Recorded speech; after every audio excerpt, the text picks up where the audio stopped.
Hello friends, இப்போ நம்ம என்ன வீடியோ பார்க்க போகிறோம் அப்படின்னா ஆற்றுக்கு தான் போகிறோம். ஆற்றுல என்ன நடக்க போகிறோம்னா கப்பல் போட்டி வைக்க போகிறாங்க. ஸோ அந்த வீடியோ தான் நம்ம பார்க்க போகிறோம். ஸோ நான் வாங்க நம்ம வீடியோக்குள்ளே போகலாம்.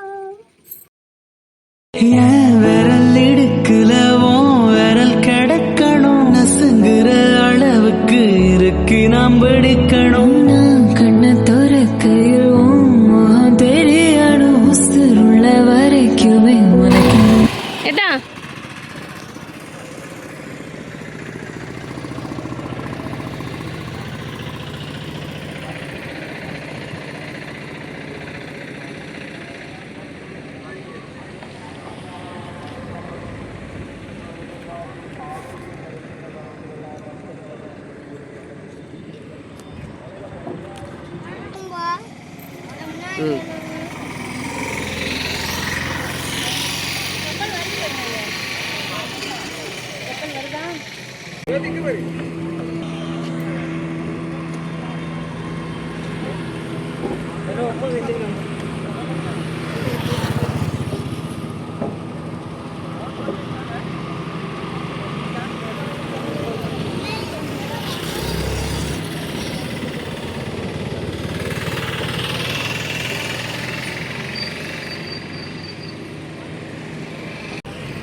ரவீன் ரவீன்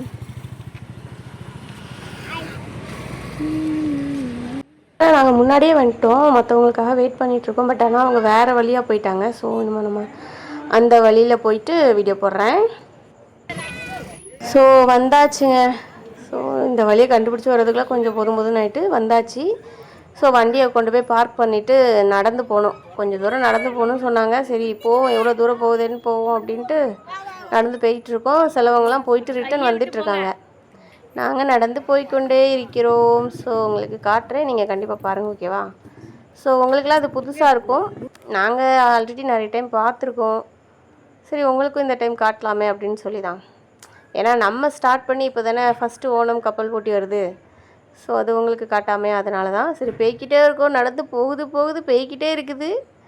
நாங்களும் சீக்கிரம் வந்துருன்னு பார்த்தா அது லென்த்தாக போகுது. நாங்கள் இங்கேயே வண்டியை கொண்டு வந்து பார்க் பண்ணியிருக்கலாமோ அப்படின்ட்டு அப்புறமா நினச்சோம். ஸோ அப்படியே எங்கள் அண்ணனும் வந்தால் என்னையும் காட்டு அப்படின்னா, அந்த அன்றைக்கி தான் சரி அவனையும் காட்டுவோம் அப்படின்ட்டு போய்கிட்டே இருக்கோம். முன்னாடி போகிறது எங்கள் அக்கா, அது இன்னொரு அண்ணன். பாருங்களேன், விற்றுட்டு இருந்தாங்க. இது வந்து இந்த பொம்மை ஏர் ஃபில் பண்ணி காற்றுல அப்படியே விட்டு அப்படியே மேலே ஆகாயத்தில் பறந்துடும். ஸோ அதுதான் இது. அதை அவங்ககிட்ட காட்டலாமே அப்படின்ட்டு எங்கள் அண்ணன் அவன் பாட்டுக்கு பம்பரமாக பறந்து போய்கிட்டே இருக்கான். எங்கள் அக்கா பையன் இது. ஒரு வழியாக வந்துட்டோங்க. நடந்து பக்கத்தில் வந்தாச்சு. எவ்வளோ கூட்டம்னு நீங்கள் மட்டும் பாருங்கள். அவ்வளோ கூட்டம் இருந்துச்சு. நாங்கள் லேட்டாக வந்ததுனால இவ்வளோ கூட்டத்தை தான் உங்களுக்கு காட்ட முடியுது. இதுக்கு முன்னாடி நாங்கள் வந்திருந்தோம் அப்படின்னா இதை விட செம கூட்டம் இருக்கும். ஸோ நாங்கள் எப்போவுமே ஆப்போசிட் அந்த சைடில் தான் போவோம். இந்த டைம் இந்த சைடில் வந்திருக்கோம். ஃபஸ்ட் டைம் இது இங்கே வந்திருக்கோம். எங்களுக்கே புதுசாக தான் இருந்துச்சு. ஸோ பாருங்கள், கூட்டத்தை நீங்களே பாருங்களேன், எவ்வளோ கூட்டம்னு பாருங்கள்.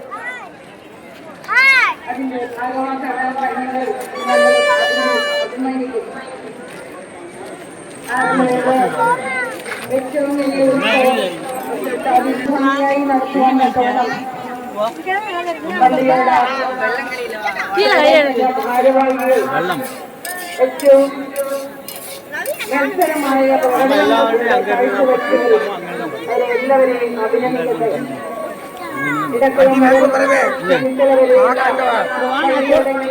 പേരാളികളെ എല്ലാവരെയും അഭിനന്ദിക്കുന്നു.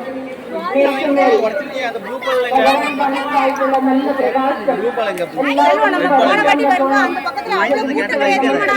ஒரு வழியாக படகு போட்டி நடக்கிற இடத்துக்கு வந்தாச்சு. ஸோ இது வந்து என்னென்னா ஆல்ரெடி படகு போட்டி எப்படின்னா ஒரு 4-5 படகாக போட்டி வைப்பாங்க. 5 பேருக்குன்னு. அதில் யார் ஃபஸ்ட்டு வராங்களோ அவங்கள தேர்ந்தெடுத்து லாஸ்ட்டு ஃபைனலாக அப்படி வைப்பாங்க. அப்படி வந்தவங்கள திரும்பி போய்கிட்டு இருக்காங்க. அங்கே ஆப்போசிட்டில் இருந்தால் திரும்பி போயிருக்காங்க. நான் காட்டுறேன் பாருங்கள், சுற்றி காட்டுறேன் எவ்வளோ கூட்டம் இருக்குது அப்படின்ட்டு. அந்த ஆப்போசிட்டில் அவ்வளோ கூட்டம். இங்கேயும் அந்த அளவுக்கு தான் கூட்டம் இருக்குது. நாங்கள் லேட்டாக வந்ததுனால தான் உங்களுக்கு கம்மியாக தெரியுது. இதோட செம கூட்டம் இருக்குது. எவ்வளோ தோணி நிற்கிது பாருங்க, இவ்வளோ காணும். ஏன்னா நிறைய கேம் அப்போ முடிஞ்சிருச்சு, நிறைய போட்டி வந்து முடிஞ்சிருச்சு. நாங்கள் போனது லேட்டாக தான் போனோம். ஸோ ஃபைனல் ஸ்டார்ட் ஆகிறதுக்கு கொஞ்சம் நேரம் இருக்கிறப்ப தான் நாங்கள் போனோம். பாருங்க, இங்கே வந்து இதை அவ்வளோ அது எவ்வளோ என்னென்ன ஊரில் இருந்தாலாமோ இதை பார்க்க வருவாங்க. ஏன்னா இது ஃபேமஸான ஆரம்லா கோயில். அந்த கோயில் ஆற்றுல, அந்த கோயில் பக்கத்தில் தான் இந்த ஆறு இருக்குது. ஸோ இங்கே தான் அந்த படகு போட்டி வைப்பாங்க. ஃபேமஸ் படகு போட்டிக்கு ஃபேமஸாக உள்ளது இது. இங்கே பாருங்கள், அண்ணன் பாருங்கள், ஒரு படகு வருதா. ஸோ அது அந்த படகு தான் ஃபஸ்ட்டு வின் பண்ணிச்சுங்க அந்த கேமில். ஸோ அதான் உங்களுக்கு காட்டுறேன். நடுசில் ஒரு கயிறு மாதிரி கொடி மாதிரி அப்படி கெட்டி வச்சுருப்பாங்க. ஸோ அதை தாண்டி தான் வர்றவங்க ஃபஸ்ட்டு ப்ரைஸ். அந்த பார்த்திங்களா கெட்டியிருக்கா, தெரியுதா உங்களுக்கு? ஸோ ஃபஸ்ட்டு ப்ரைஸு அவங்க, இது செகண்ட் ப்ரைஸ்லாம் கிடையாது, ஃபஸ்ட்டு மட்டும் தான் உண்டு. காட்டுறேன் உங்களுக்கு, எல்லாருமே பார்த்து என்ஜாய் பண்ணுங்கள். பிடிச்சிருந்தா கமெண்டில் சொல்லுங்கள், ஓகேங்களா?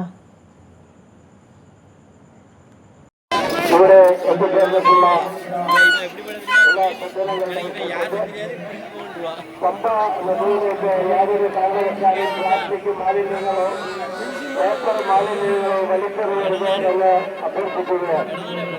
ആറന്മുള ഗ്രാമപഞ്ചായത്ത് മേധാഭാരതയും ഇവിടെ വിവിധ സ്ഥലങ്ങളിലെ ബില്ലുകള് വീടുകൾ തയ്യാറാക്കിയിട്ടുണ്ട്.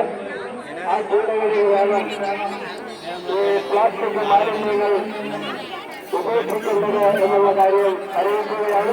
യാതൊരു കാരണവശാലും ഇപ്പോൾ വേദിയുടെ മുന്നിലൂടെ പ്ലാസ്റ്റിക് കുപ്പികൾ ഒഴുകിപ്പോകുന്ന ദൃശ്യം നമുക്ക് കാണാൻ കഴിയുന്നുണ്ട്. യാതൊരു കാരണവശാലും പമ്പയെ മാലിന്യമാക്കരുത് എന്ന് ഭാവിയിൽ ജലങ്ങൾക്ക് വേണ്ടി പ്ലാസ്റ്റിക് കുപ്പികളെ മേധാഭാരതയിൽ ആറന്മുള ഗ്രാമപഞ്ചായത്തിൽ തയ്യാറാക്കിയിട്ടുള്ള വിവിധ ബില്ലുകളിൽ നിക്ഷേപിക്കണമെന്ന് അറിയിക്കുകയാണ്. അടുത്തതായി ആശംസകൾ നേരുന്നതിനായി കോഴഞ്ചേരി ഗ്രാമപഞ്ചായത്ത് പ്രസിഡന്റ് ശ്രീമതി ഷാനി സുനിത അവர்களை ആദരപൂർവ്വം ക്ഷണിക്കുകയാണ്. நாங்கள் உட்காந்துருக்க பக்கத்தில் வந்து கடலெல்லாம் விற்றுட்டு இருந்தாங்க. ஸோ இங்கே வந்து வேர்க்கடலை வந்து விற்பாங்க, வறுத்து விற்பாங்க. நம்ம ஊர்லலாம் அவிச்சு அந்த மாதிரி தான். இங்கே மேக்ஸிமம் வந்து வறுத்து வேர்க்கடலை விற்பாங்க. அப்புறம் மசாலா கடலை, உப்பு கடலை எல்லாமே இருந்துச்சு. நாங்கள் எல்லாருமே வேர்க்கடலை வாங்கி சாப்பிட்டோம். ஸோ நாங்கள் பக்கத்தில் இருந்ததுனால அதை உங்ககிட்ட காட்டிகிட்ருக்கோம், ஓகேங்களா? உங்களுக்கு அவிச்ச வேர்க்கடலை பிடிக்குமா, வறுத்த வேர்க்கடலை பிடிக்குமான்னு சொல்லி கமெண்ட்டில் சொல்லுங்கள். இங்கே ஒருத்தர் தூக்கி போட்டால் வெடிச்சது இது என்னமோ வந்து இட்டால் பொட்டும் அப்படி சொல்லி விற்றுக்கிட்டு இருந்தார். புது விதமாக இருந்துச்சு இந்த பட்டாசு. தீபாவளி வருதுலாம், அதனால் புது விதமாக வந்திருக்குன்னு நினைக்கிறேன். நீங்கள் அந்த பட்டாசை பார்த்துருந்தீங்க அப்படின்னா கமெண்ட் பண்ணுங்கள். கீழே இட்டால் போட்டும்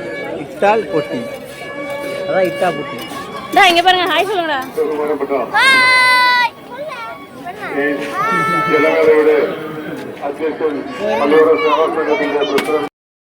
ஐஸ்கிரீம் வண்டியை பார்த்தா எங்கள் அண்ணன் பொண்ணு விடுவாளா? உடனே அடம் பிடிச்சி ஐஸ்கிரீம் வேணுட்டா. எங்கே நான் வாங்கிடுவேணும்னு நினச்சி கொஞ்சம் பயந்தா. பட் ஆனால் நான் வாங்கலை. ஸோ அதுக்கு இவ வந்து ஐஸ்கிரீம் மன்னி, அவன் அண்ணன் வந்து ஐஸ்கிரீம் மன்னன். அவன் சும்மா விடுவானா, அவனும் அப்படியே ஒரு கப்போடு வந்துட்டான். ஸோ அப்படியே எல்லாருமே போயாச்சு. எல்லாருக்குமே எங்கள் அண்ணன் ஐஸ் வாங்கி கொடுத்தான். நெக்ஸ்ட்டு எங்கள் அண்ணி வராங்க. இப்போ அப்படியே மறைச்சி வச்சுட்டு போயிடுவாங்க. இல்லை இதை மறைக்கலை, வேறு என்னமோ வாங்கினாங்கப்பா, அதை தான் மறைச்சிட்டு போனாங்க. நான் இதோ நினச்சிட்டேன். நான் இது வாழைப்பழம் கொடுத்தாங்க. என்னன்னு தெரில, ஒரு வாழைக்குலையை எல்லோரும் பிச்சு கொடுத்துட்டு இருந்தார். எங்கள் அண்ணி அந்த அன்றைக்கி நான் போய் வாங்க போகிறேன் அப்படி சொல்லி வாங்க போயிட்டா. நாங்களும் ஒரு ஐஸ்கிரீமை சாப்பிட்டுட்டு கிளம்ப ரெடி ஆகிட்டோம். இந்த வீடியோ உங்களுக்கு பிடிச்சிருந்தா அப்படின்னா சப்ஸ்கிரைப் பண்ணுங்கள், கமெண்ட் பண்ணுங்கள், லைக் பண்ணுங்கள். Ta-ta bye bye, see you.